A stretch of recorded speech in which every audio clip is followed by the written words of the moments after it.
The former Jacksonville Sheriff will soon be back in town, according to several law enforcement and political sources. The governor will appoint former Jacksonville Sheriff Mike Williams as head of the Florida Department of Law Enforcement's Jacksonville Regional Field Office. Now, you may remember that Williams retired back in June after it was discovered he moved out of the city, or out of the county, I should say, violating the city's charter. On your sides, Kaylee Tracy's in the newsroom. And Kaylee, this career move could allow Williams to get his state pension back that he missed out on when he left his role as sheriff, right? That's right, Heather. The Florida retirement system requires a minimum of 8 years of employment to qualify for a state pension. Williams served 7 years as sheriff, but he could connect his FDLE service to those years as sheriff and reach that 8-year mark.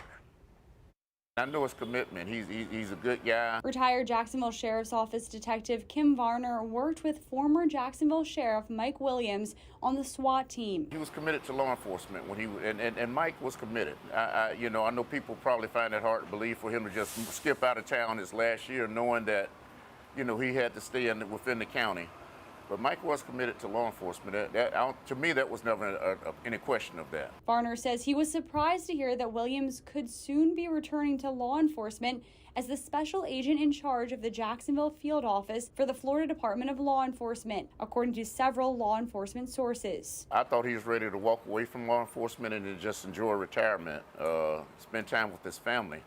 I'm sure that the pension thing comes into play, so he can collect that pension. That's quite a bit of change he'll be leaving on the table. Varner says he thinks Williams is the right person for the position. His commitment to law enforcement has never been questionable to me.